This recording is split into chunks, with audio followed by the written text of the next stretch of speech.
walk through fire with shadows on my heels. Scars turn to stories that taught me to feel. Lost in the silence, found in the flame. Now wear my battle cry without shame. This isn't the end, it's where I begin. A soul that remembers the fire within. Welcome back to another episode of A Warrior Spirit, brought to you by Praxis 33. I'm your host, Daryl Snow. Let's dive in. Every once in a while, you come across someone that you just know is a good person and someone that you really need to pay attention to. My guest today, Jamie Thurber, she's a life and business coach. She's based out of St. Louis, but she's someone that I have been following on social media for about 3 years now. And one of the reasons that I follow her is because she's authentic, she's real, and she's raw.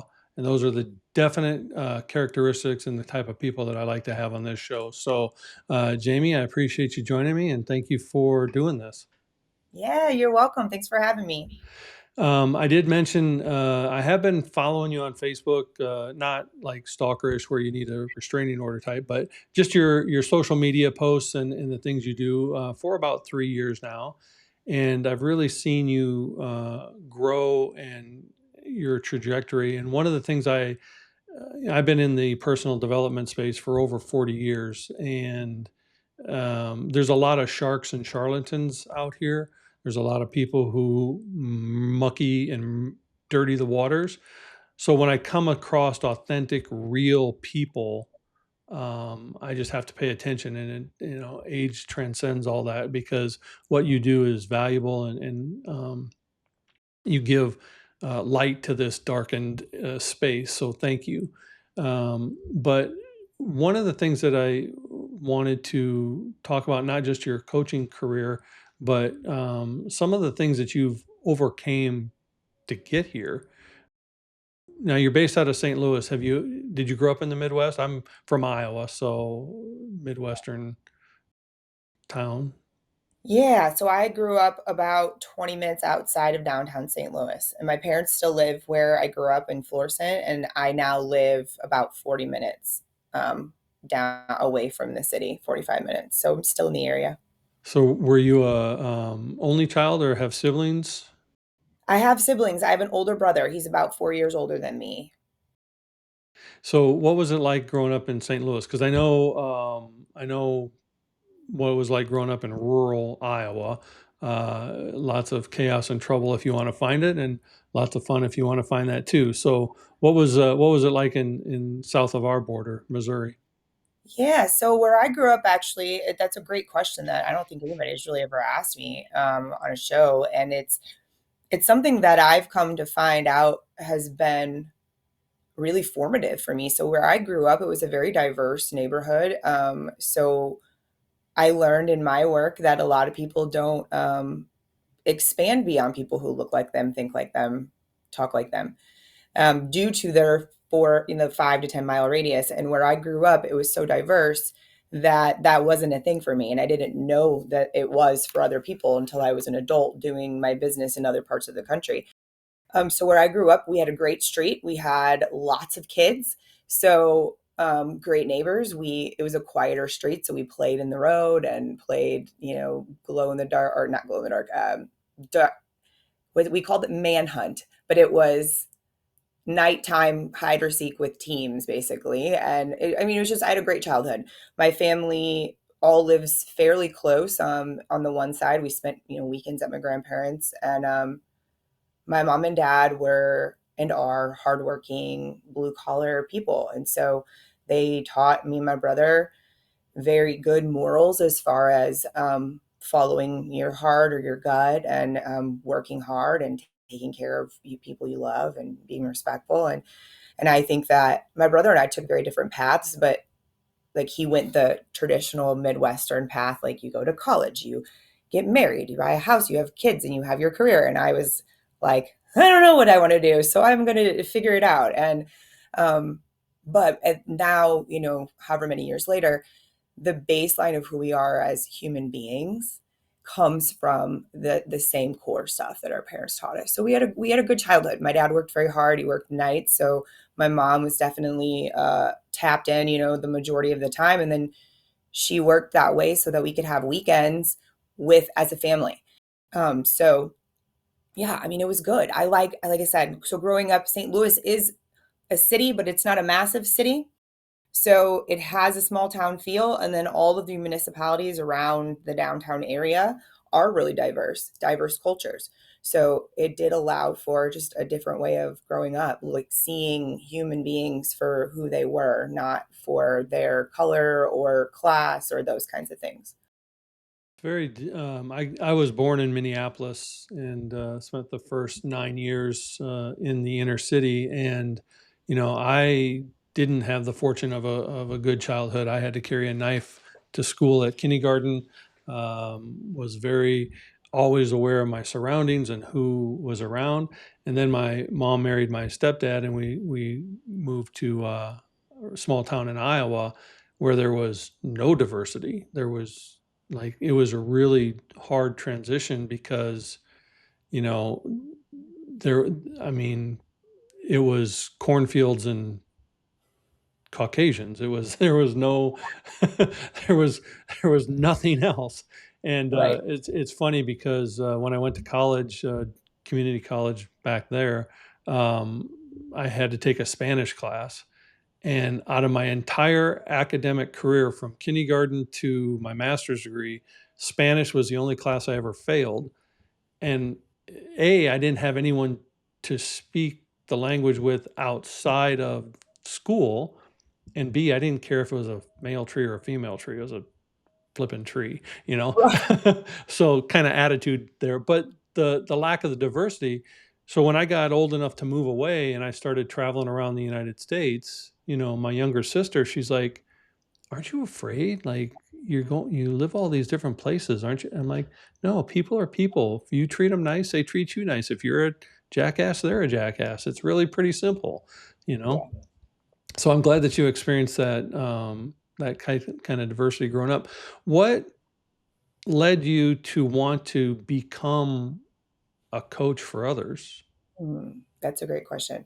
Well, I had left a career in the automotive industry. So I was working in insurance as doing insurance claims, and I met a guy that owned a body shop.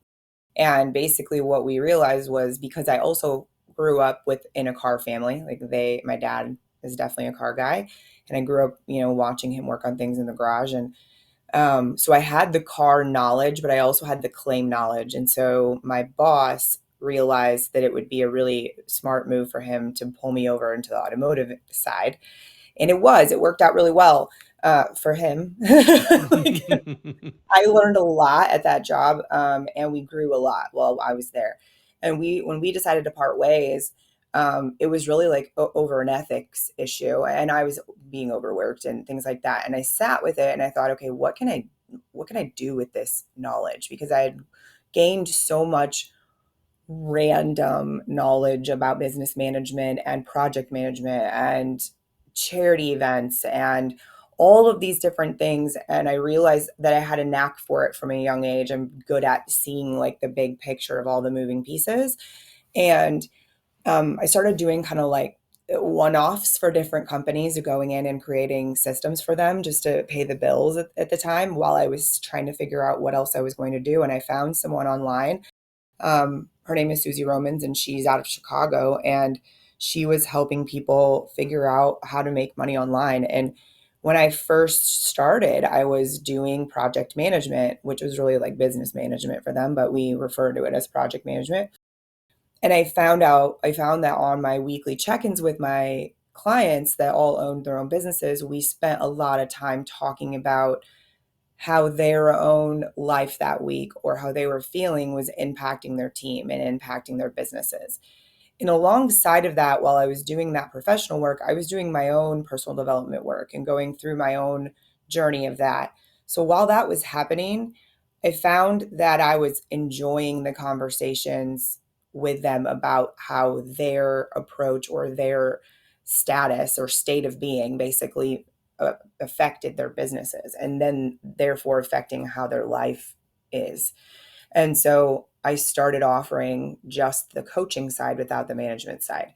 And so they do mesh sometimes depending on the client still these days, but that's what really led to that, because I realized that the majority of my clients don't have anybody else to talk to about these things but me, especially my male clients. And so then it just, snowballed from there, because it made me more and more passionate about being able to be the sounding board for people who needed one, because they were doing great things, but they didn't always believe it, or they didn't always feel worthy of it, or like they were doing a good job.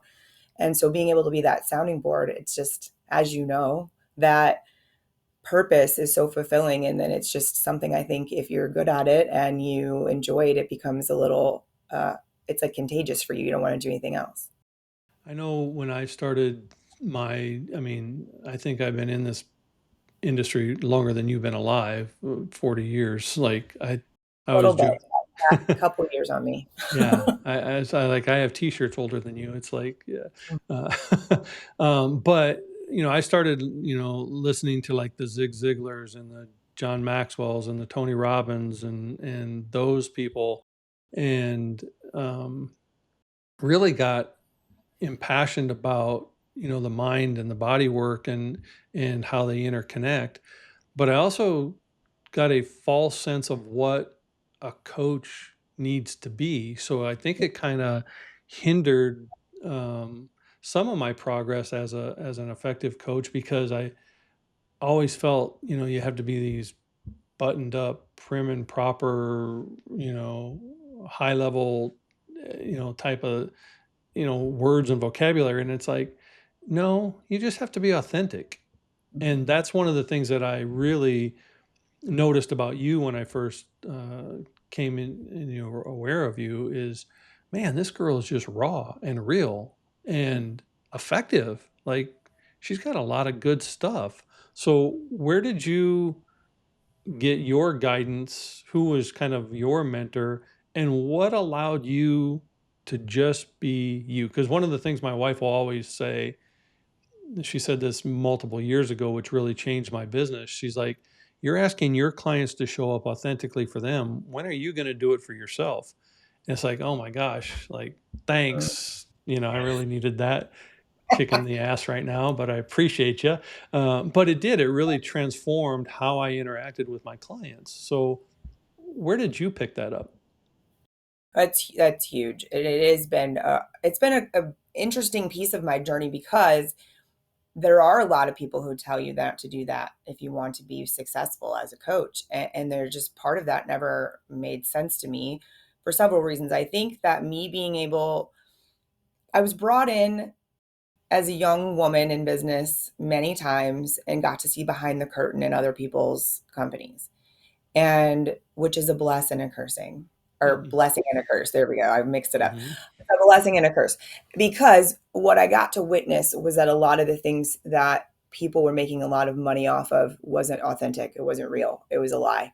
And then I'd watch them struggle behind closed doors while telling me that I should do the same thing they're doing. And so that just didn't match for me. And I remember finding, so there's a woman, she's out of Australia. Her name is Kat Latorzo. Her coaching business has shifted in the last several years. So if you go look her up, she's definitely more on a spiritual, religious path these days. But her core of who she is the same. And so, especially back then, Kat had bright red hair. She would always be in gym clothes. She was cussing. She was being herself always. And that was, back before we could go live. We were just taking a video and posting it, or, that making long posts with an image or whatever it was. And she was someone I got to witness do this lifestyle across the world. Like, her and her family were nomadic. They didn't have one place they called home. It was her and her husband and two kids. And her biggest message was, if it doesn't feel good, you're never going to make money doing it. Mhm. And as much as I want to help people, I also know that I have to generate income or I can't help people. So learning that was interesting too. But realizing that part of what I would block myself if it was something that I thought I was supposed to do, like a type of course or a type of offer or whatever that the 30,000 so and so coaches online tell you you're supposed to do. And those things didn't work because they didn't match what I really wanted. And so when I finally realized that, and because I was like, I was doing both, I was saying the really authentic thing, and then I would put out the offer that I was thought I was supposed to. And the authentic thing would bring me private clients. The offer would fall flat. And so, realizing that, okay, let's take the evidence here and see what works. But what I've learned over the years, I think, is that what's nice about knowing truly that you're acting from a place of authenticity and integrity, you have to worry about a lot less because there's no, like, it is what it is. You trust that. And Mhm. so and your people feel it. And so it's also a matter, I think, of not feeling like you need to be liked. Um, there's definitely a time for that, right? Where you're like, oh, I better say the right thing, Mhm. especially if everybody's eyeballs are on you. And everybody thought I was full of shit, for so long because I'm younger than a lot of people. I started running businesses. I've been running businesses for almost 20 years because I started doing it when I was young. And so I think that as I've gotten older and been doing this online as long as I have, especially, I don't care at all really anymore. But there is a period there that I think the only thing I could hang my hat on was that I knew that what I was doing and saying was what I was practicing, and I could feel good about that. Yeah, So, if you can hang your head on your authenticity, it's not your job to really be worried about who likes you or doesn't like you. The right people will find you because they're attracted to you, and your authentic self will resonate with them. And those are the people you're meant to help. You're not meant to help the people, that you have to be fake and phony with, because you're not doing them a full good service. So learning authenticity at a young age, I think, is what helps make you successful. I want to switch gears for just a minute. I know, because I have followed you for a while, you've had some health issues, some challenges. How long have they been going on? And can you kind of elaborate on what your challenges have been? yeah. It's funny when you said you've been following me for 3 years, I thought, "Oh, what an interesting time to find me." Um, because it was around that time that I really started speaking publicly about being sick. Um, and I don't ever really know what to call it besides that. I don't have a specific diagnosis. I've had a lot of the symptoms I have for about 20 years. So since I was, or more actually, I was in grade school. Um, I had a very amazing advocate for a mom who didn't make, now I look back at my childhood and the times that I was sick in school and what it affected and think, wow, my mom did such a great job of not making me feel like there was something wrong with me because I never thought that way. Looking back, I think, wow, I don't know how that happened, but um, because I did have to operate differently. But so we don't know the chicken or the egg really, like what happened first. We do know that I had a parasite when I was a kid. We spent a lot of time in lakes and rivers and camping and stuff like that. So, not crazy surprising that I'm a child jumping into a river and a lake and I happen to get a parasite. Like, okay. But what we don't know is if I ever actually got rid of it.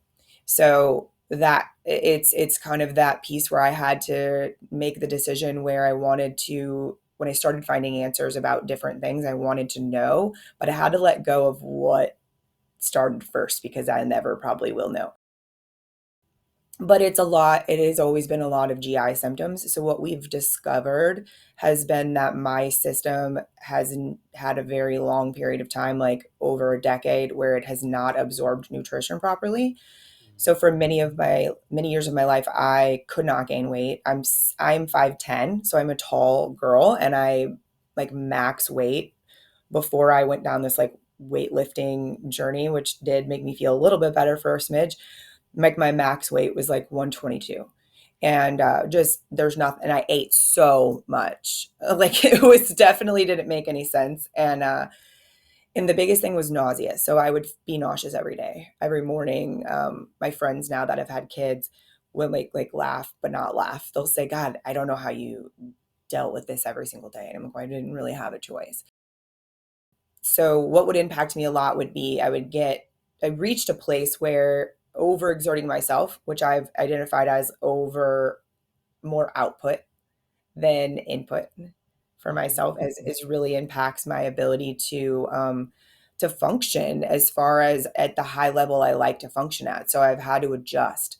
I have found some good doctors and some things that are helping over the past couple of years, but around the time that you found me, I had taken quite a pause. Like when I was sharing, it was really vulnerable. And it was basically me telling people where I had gone because they were used to seeing me post every single day for, the previous 7 to 8 years.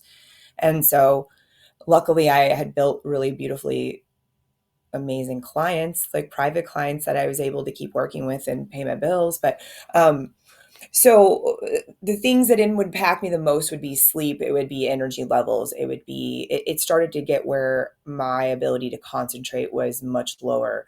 I could do that for a couple of hours a day, and that was about the max. And every time I traveled, and when I was newer in my business, I traveled a lot for conferences and, going to meet people. And so, because for the first many years of my business, I didn't have anybody locally in the Midwest. Like the way of thinking that I was doing, nobody around here was thinking that way. So all my clients were elsewhere. Like, thank God for the internet, you know?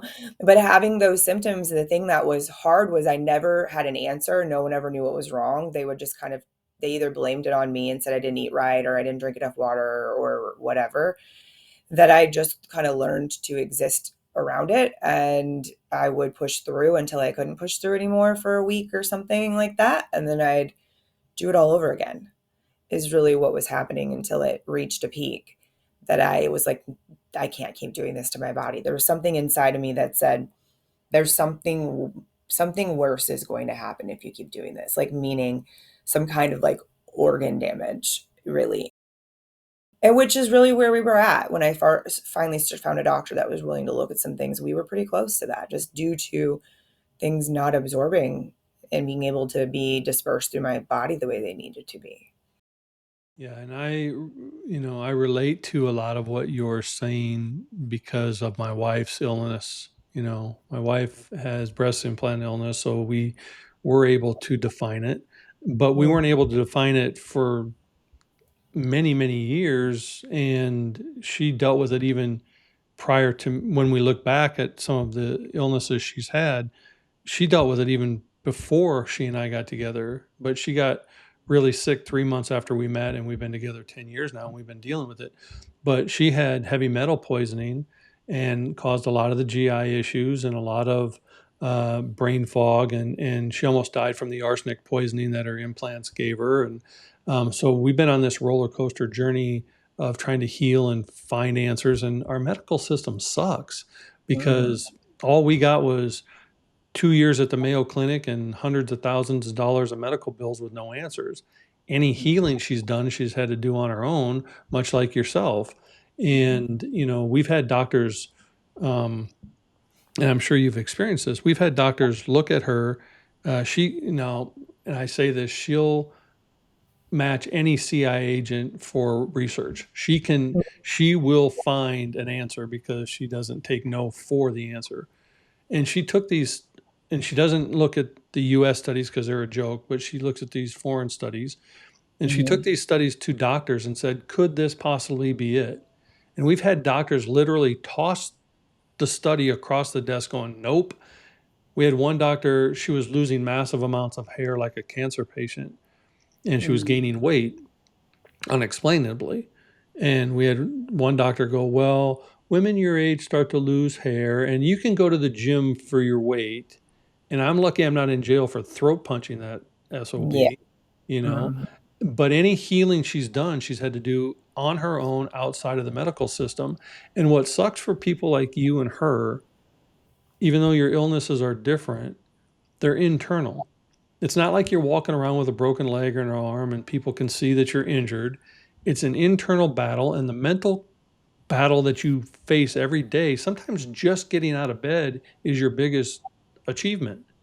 Yeah. But people look at you and her and they go, well, nothing's wrong with you. You look perfectly fine. Why are you feeling so bad? Why can't you do X, Y, or Z? And it's like, you don't know the effort Mhm. it takes just to put a freaking shirt on, you know? Oh yeah, why it must all be in your head. Right. Oh, we've had doctors say that. Oh Yeah. yeah, I Yeah. know it. It's all It in your is head. it is an invisible there's a lot of variations of an invisible illness they refer to it as, because we look normal and healthy and people like, you look so pretty, you look so healthy. I'm like, well, thank you for that. I do that so that I don't want to, die basically. Um realistically, that I had to I had to come to terms with the fact, and thank God that I've been able to find good coaches and therapists that are one my coach Jessie, she embodies a an interesting array of skill sets. And so she helps me with somatic therapy. She helps me with accepting feelings that I didn't ever want to deal with because I couldn't do anything about them.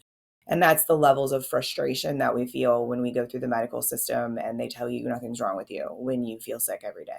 Or they go in and I've had so many like MRIs in different joints with the dye in place and then without the dye in place and then this and that. There's nothing wrong. I'm like, okay, well, it hurts every day though. Like something's wrong. So all of those years, it takes such an emotional toll that it's like, even if tomorrow every physical symptom that I had went away, there's still a very large mountain of shit that it has created over the years. And learning to accept that and be able to look at it and know that it exists for a reason. It doesn't have to define me, but it exists for a reason. And acknowledging that frustration is one of the hardest ones for me. Like I do it regularly, but and it comes down to what you just said. I had to admit and know that it was okay for me to admit that just me simply existing is entirely more difficult than anybody can really understand unless they do it too.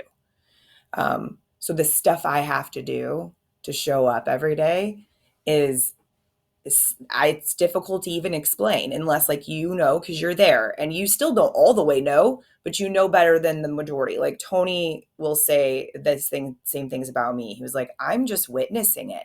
Like I don't even know the gravity because it's not in my body. But it is an interesting thing to talk about too, just because it is unfortunately becoming so common because I think people are actually talking about it. Where before women especially were told like this is just part of aging, you're not eating right, you're blah blah blah, like there's always all these reasons, and so they people just accept it. Or they previously, like we go decades back, they would get like lobotomies because people would Hmm. think they were insane. Hmm. And it's like all those things. I bet I'm like, gosh, I wish we could have tested we could have had our functional medicine doctors test those people because they probably weren't crazy at all. um, but it has for me been the same journey of learning that I had to be my own advocate and find the few people I could lean on. But at the end of the day, it is just it's a the difference I think too that people have a hard time with that aren't sick are that this is a actually healing the root process, which our country doesn't do. They're a band-aid, we're a band-aid culture. Yeah. And so no, I don't just feel better because I've been seeing the doctor for 6 months. Like that's not what we're doing here. Yeah, we're We're trying to fix the root cause and not just the symptom. And I mean, at one point, I don't know about you, but my wife was on 45 different medications at the same time. I was spending like $1,500 a month out of pocket just on her meds, and all they were trying to do was mask her issues. They weren't trying to solve anything.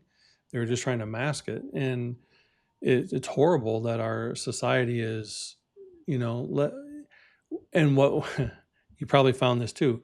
What we found that works, insurances won't cover Mhm. because it'll heal you and then you won't need to be sick. They wouldn't even test me for I have a very good GI doctor, and he did help me with something that no one else had been able to help me with. And I had been told by another doctor that what it sounds like you have is there's also H. pylori going on in your system. You should have your GI doctor test you for that. and he wouldn't. And guess who had a raging case of H. pylori? Mm-hmm. So, but I had to find a functional medicine doctor that would be willing to test me for those things. And the things you learn when you start working with a functional medicine doctor are interesting because you realize like everybody pulls a CBC. Like I think of my parents, right? My dad goes to the doctor because of the medication he's on, I think every 6 weeks, and they pull the same blood work every single time. And I get why they're pulling it, but that CBC, while it tells you basically, are you going, is there like something life threatening happening, heart related or liver or a kidney related? Sure. But there's so much more they can find out in your blood, urine test, dried urine test. I didn't know that was a thing.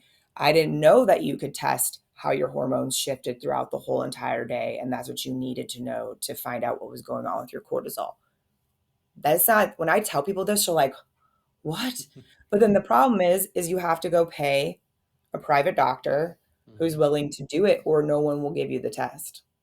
Yeah, and you're speaking. It's interesting to me that your illness that they haven't been able to Hmm.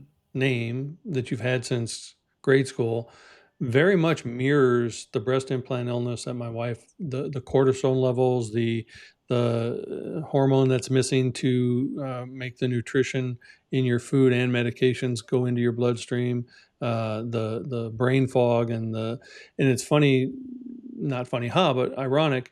When my wife was literally 2 weeks from death, I had to carry her from room to room and place to place. Her face was ashen. Her hair was almost, almost going all the way out. And we begged the doctor, test for arsenic. No, no, no, no. And finally, because we were so relentless, they tested for it. And on a Friday night, we get a call and they're like, Miss Neves, um, I wasn't expecting to find this, and I don't know how to tell you, but you have arsenic poisoning. We're like, no shit.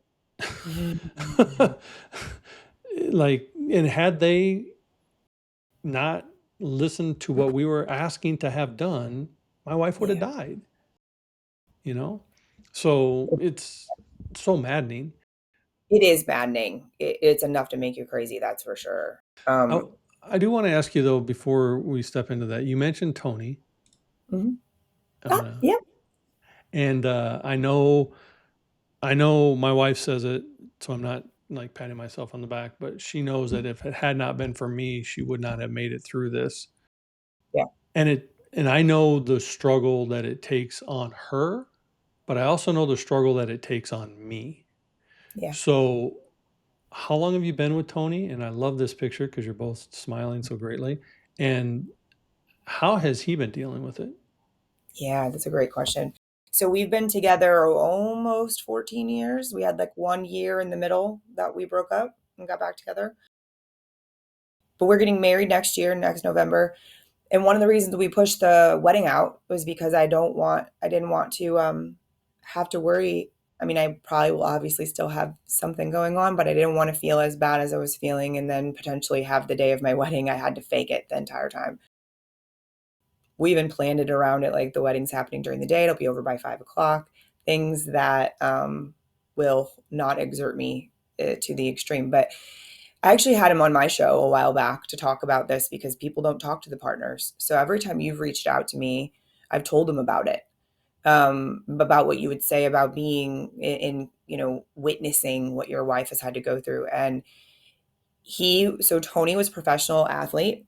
He was a fighter. He is known as one of the most strong-minded people in the NHL in a lot of ways.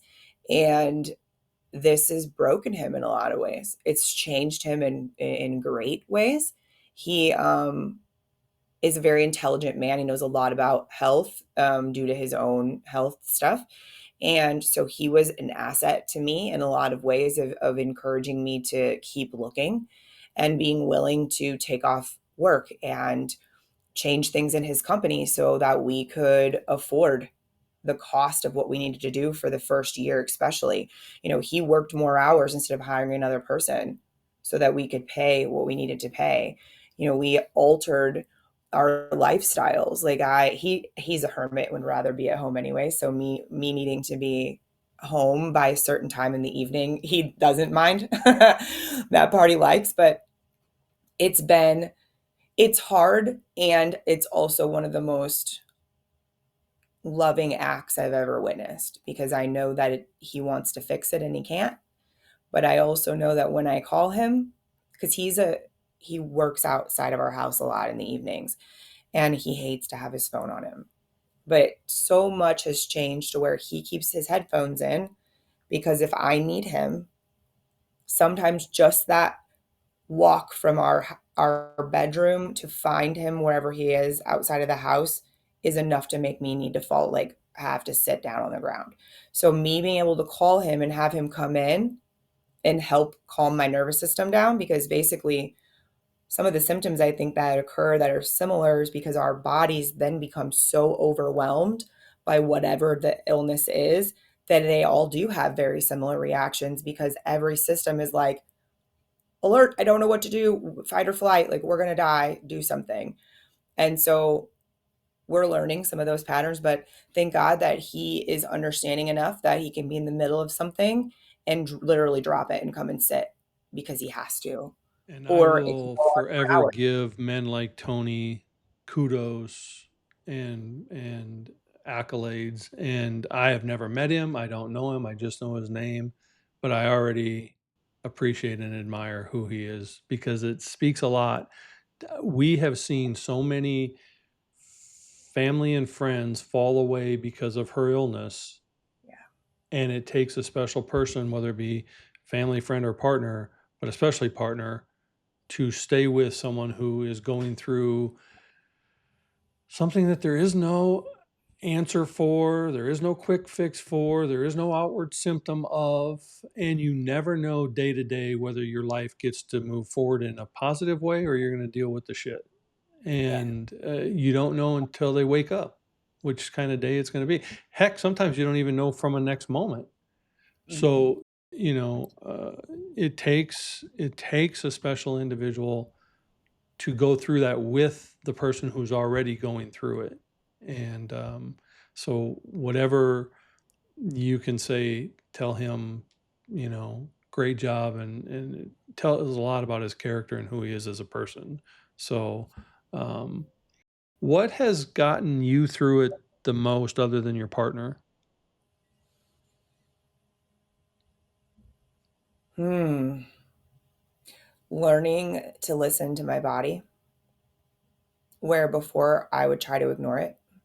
I realized that the way I existed for a long time, which is, it's a very interesting way I worked this out somehow on the inside, but I would disassociate just enough to where I didn't feel all of the physical cues during parts of the day, but I was able to stay in my body enough that my intuition was still able to guide my work. So I don't really know how that all worked out inside there, but I don't know that I ever will. I'm grateful that it did, but learning to listen to basic human need cues. I will never forget the day that I do have a very incredible psychiatrist, and I think anybody who's going through any kind of chronic illness needs that help as well. Like, I have a psychiatrist, I have a coach, I have a therapist. They keep me okay in the times that I'm not, And so I remember him telling me, Jamie, this doesn't make your basic human needs have somehow been turned off in your mind as not a necessity, along with you trying to ignore your physical symptoms because you need to get things accomplished. Was basically what I had created, that rule in myself to exist and to be able to work and do what I needed to do. And so unlearning that and learning to listen, that when like my body says I'm hungry, I go eat food. When my body gives me a cue that it needs to be horizontal, I get horizontal. If I need to stretch, I stretch. If I need water, I need, where before I would push it off and push it off and push it off. Learning to listen to those cues and honor them has been very, very difficult. It's tested a lot of pieces of what I would have considered my identity for a long time, because it required me to sit a lot more than I was used to doing. But also not just sitting, because I would sit because I felt like I had to, right? Because I was not feeling well. But then I would be making lists. I would be answering emails. Like all the output was still happening. So me learning that I needed those spaces of nothing, of just being, which is why some of that shift has happened in my branding, is because the doing is always going to be done when you're dealing with somebody like us, right? It's the being part that takes the more work for me. Well, not that you didn't have enough on your plate, and it's in corporate, in the corporate world, in the corporate side, it's amazing that you were as high level as you were. A, because it's a man-dominated world that you were entering, the automotive, which already puts, additional pressure and thoughts and whatever in a person's, brain. So to be able to function at a high level in that in and of itself is pretty amazing. But to not let your illness define you, I think is a huge thing that a lot of people with chronic illness, and it's something that my wife has also had to learn over the years, because she was a caregiver of her parents, she was a caregiver of her son, she worked 30 years at the same company, she did all these things, and then she got sick and couldn't do any of those anymore. Her parents have now passed on, our son is out of the house, and she no longer has a job. So who is she? Mm, Well, she's someone who's sick, and she played that loop back on herself often enough that I think it actually hindered some of her actual getting better. But once yeah, she broke that loop, she started to see progress, but it's still, who am I? I'm no longer any of these things. So who am I? So how did you not let that define you like many people who suffer these illnesses do? yeah. It's hard. That's it. It's a complex thing because for me, I ignored it or didn't talk about it for so long that I was sitting in this, how do I acknowledge that this is really happening and let people know so that I don't then feel like a guilty person for not doing XYZ thing. I'm telling them why I'm not doing it, but also not then be like plant my flag solely in this I'm sick place. That was It's created a lot of frustration. It's created a lot of what I think at one point I would have described as probably not a good thing, but I've learned that in this instance it is good for me, and I would at some point over explain a little bit. Um, but it's what made me be able to feel okay about both parts or the multiple parts of me that had to exist at the same time. Um, Being able to be honest about that up front with people has helped me not let it be who I am, because then my other actions show, that it's not the only thing. Um, but I think that I had a moment where I thought, "Oh my God, what am I going to do? I built this entire company and brand based off of the way I existed, and the whole thing was on Operation Do, get shit done. This was like superhuman productive. I have a course called that. Like I built this whole thing on that, and it was real. That's how I lived. It was not pretend. And then I had to realize that I could be both. And I had a moment where I had this whole like, oh my God, what am I going when I do feel better and be able to put stuff out again? What in the hell am I going to say? And that day, I went to get my hair done, and I've known the girl who does my hair since high school. And I just happened to see, it's one of those places where there's like multiple different small businesses in the same, like they like lofts or whatever they call it. And I happened to run into a friend of mine and Tony's wife. So it's a wife and husband. And I hadn't seen her in years. And I knew she had gotten cancer. And because one of the other things that happens when you're really sick is that you learn to not extend yourself in places that you can't. So as much as I wanted to give her my support, I knew that I couldn't. So my support to her was like hearting her post, and praying for her. And so anyway, I saw her that day and we talked about a few things, and she said to me, told me a story, and I'll keep it short. But she told me a story about how, because her husband owns a company, she takes care of the whole family. She takes care of the company, and she had a day post chemo where she was expecting to feel good, But that day, she just didn't. There's something in this happens, I think, when you have long term sickness. There's something in you that if you're being alone that day feels almost like it's going to like destroy you. And she explained that to me, and that she called her husband, whose name is also Tony, and he came and picked her up and she rode around in the truck with him all day. And it helped so much. And I thought, that's it. This is what I have to talk about, because she didn't have anyone else to tell that to. She felt like she did something wrong that day and that that was bad and she shouldn't have had that emotional reaction. Why would I have this emotional reaction? And all I could think was, because you're human Right. and nobody talks about that. And so it was a sign for me that realized, you know what? There will be plenty of people who do not understand what I'm talking about. And that's okay.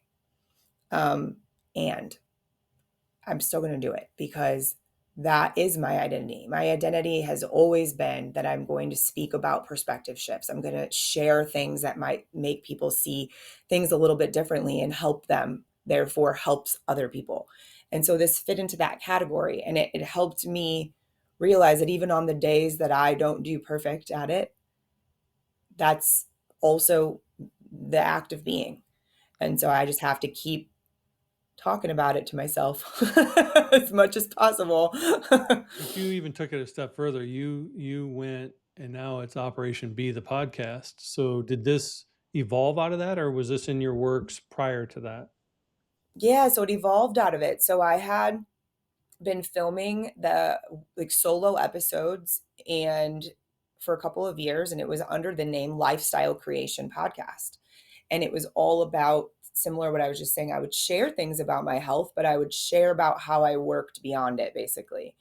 Um, and how I existed with it and things like that. But most of it was tips about how to be a better person, how to be a better business owner, how to manage a lot, blah, blah, blah, all those types of stuff. And now when I realized, and so then when I took my pause right around the time that you and I connected, I stopped recording because I didn't have it in me to come up with what I needed to say. The words had gotten harder because when you're going through some of those protocols, right, your brain gets even more foggy than it already was. And so I'm like, okay, well, I'm not going to force this because that's never what I want. So I paused the podcast and I decided that after that interaction at the hair salon, I decided that it was going to get, when I was ready, I was going to relaunch it and it was going to be Operation B. Because I used to have a program called Operation Do. And so I relaunched it as Operation B. I hired a different editor to help me and decided that I was going to start thinking about bringing guests on the show because I hadn't before. And so I just, not meaning to find Punchline Productions, I wound up helping them with some things and said, what would it look like if I brought guests in to the studio? And basically like whenever I want to. I'm not on a set schedule. I try to do them every other episode. One's a solo and the next is a guest. Um, and we do talk a lot about these kinds of conversations, or we talk about how we overcome things.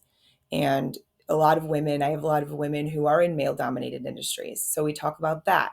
And it's become, what's fun is the people that I've had so far are people I've had in mind for years.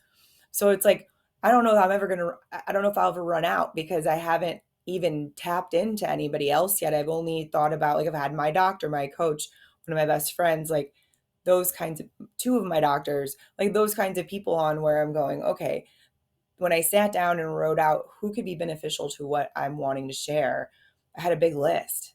And so I started checking them off as I could. But like, for example, last week I was supposed to have a woman I do business with come on as a guest, and she has a couple of different chronic illnesses. And I felt terrible that morning. And so I made a promise to myself a long time ago that I wouldn't fake it anymore. So I told her, hey, I would not be bringing my best self to this. It's not a good idea. Do you mind if we reschedule? And I used to be so terrified to do those things. And now, basically, I haven't had, very rarely do people react poorly when I do that. But if someone does, what I remind myself of is that's not my person. Yeah. And we get in our own brain of what we should or shouldn't do, and if we just ask for grace or help, people are willing to give it. And I know something that helps you a lot because I see this on your posts is you love your Jeep and you love your Yes. dogs. Yeah. I Do you go out and get the little ducks, the little ducks that they give Jeep people? I was a cool Jeep girl before the ducks were a thing, actually. Um, so I've had that for a little over 10 years. It was my daily driver for a long time.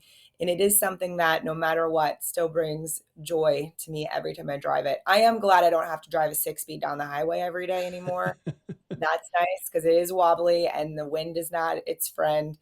Um, but it's a beast. It can go, I haven't taken it off road in a few years, but it's set up to rock climb and it does a really good job. And it's a lot of fun even just to take for, we live out in the country, so even just to take it for a cruise down the road always makes me smile.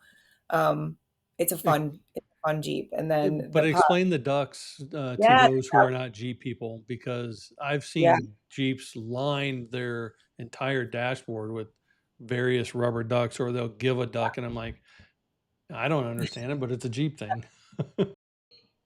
I don't even really know how it began, but it was just a very minimal. You would see people would leave them on your door handle because the way the Jeep door handles stick out, and they'd leave a little duck. And they used to leave a little. The first one I ever got had like a tag with it that explained, you every time you can pass it on, right? It's just supposed to make you smile.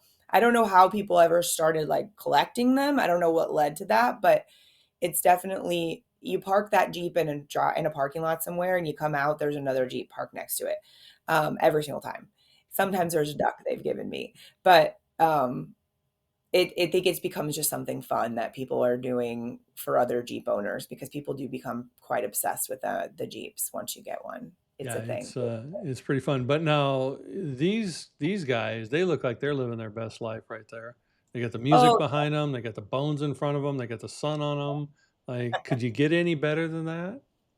oh yeah, they definitely keep me happy. So Mia, the darker one, she is about 3 years old, and we got her when I still had my other two dogs, which were actually a massive part of my brand and my business for years. Bonnie and Mac, and Mac had gotten cancer.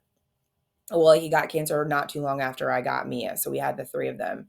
So that was a very public thing that I shared that I think actually led to quite the peak of my health when I really realized that, like, okay, this is too much. Something is not okay, like to an extent of I need to go to like the hospital potentially, like ER.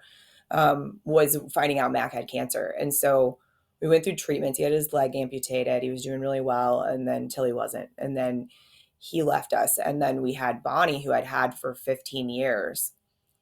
Oh, no, more than that, actually, because I had her longer than I had a Tony. So she was with me for a long time. She was happy and normal. And then that in the morning, and then that evening, she passed away out of nowhere. And so I say often, and those things almost crushed me for sure. And you add in those kinds of things into already being sick, and it just turns up the dial to such an extreme level. And so Mia, the one that's on the left there, I say she's my saving grace. Like without her, Tony would have had to put me in like an institution for sure. I would have gone nuts.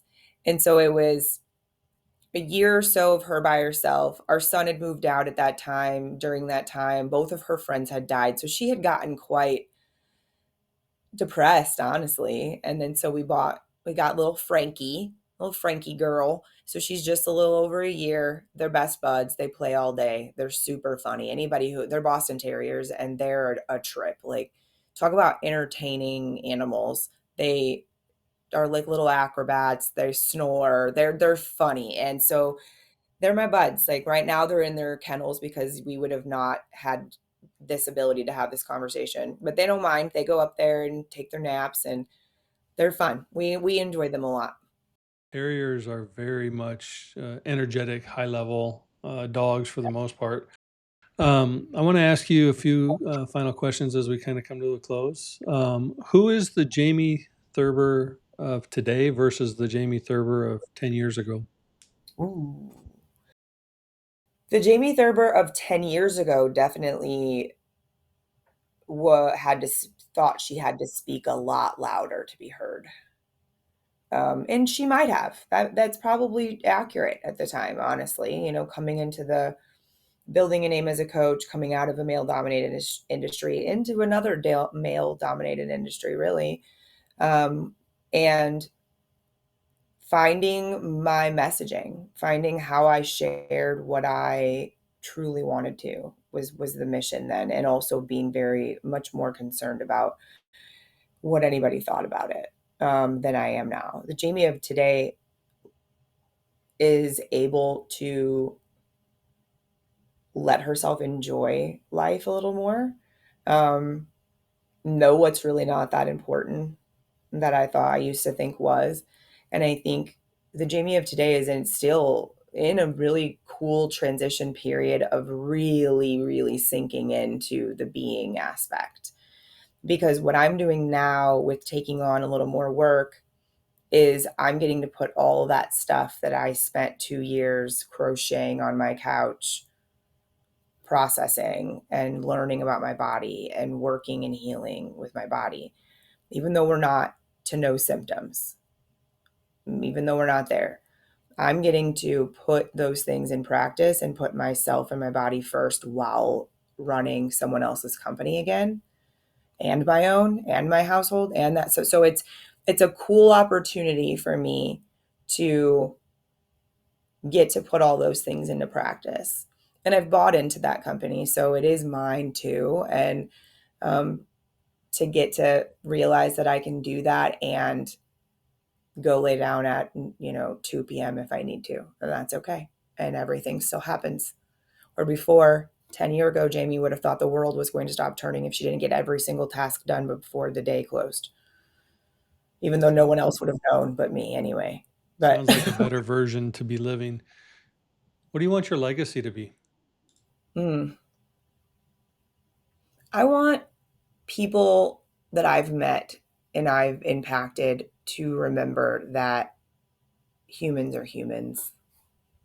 And we need to be a little bit more understanding of that. That doesn't mean we excuse bad behavior, but it does mean that we allow ourselves a little more grace than we normally do.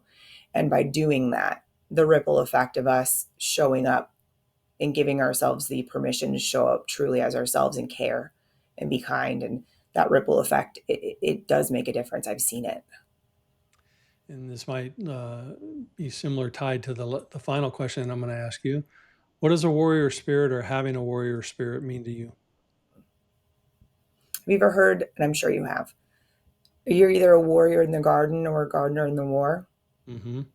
So when I did my stint in being super heavy in the gym, that's what led me there. And to be prepared for life and physically. And I've taken a different approach to that lately. Do I physically feel 100% stable all the time? Sure don't. But do I feel like because I don't give up and because I keep practicing and I keep trying and I keep helping others where I can, that is to me that warrior spirit, is the fact that you know that it's kind of a collection of all of the parts, the good, the bad, and everything in between. That's what makes it a warrior, in my opinion. I love that. And I am very thankful that we were able to do this today. I'm glad that, we finally were able to connect. And I'm also glad that I'll now be able to just call you friend. And should you need anything from Elsa and I, even if it's just a prayer or a shoulder to hear your voice, we got you. Okay. Thank you so much. I really appreciate it. This is great. I had a lot of fun. And if you would like to connect with Jamie, you can do it on her website at jamiethurber.com or on her social platforms, Facebook, LinkedIn, Instagram, and also tune into her Operation B podcast on YouTube. And as always, I want to thank you for joining us on this edition of A Warrior Spirit. We're now on all the major platforms, as well as on Wednesday evenings at 8 Eastern on Roku via the Prospera TV app. But wherever you find us, be sure to like or subscribe so you catch all the episodes.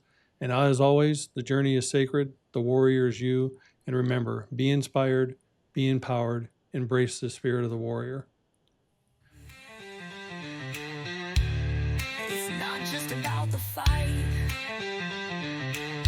it's how we from it.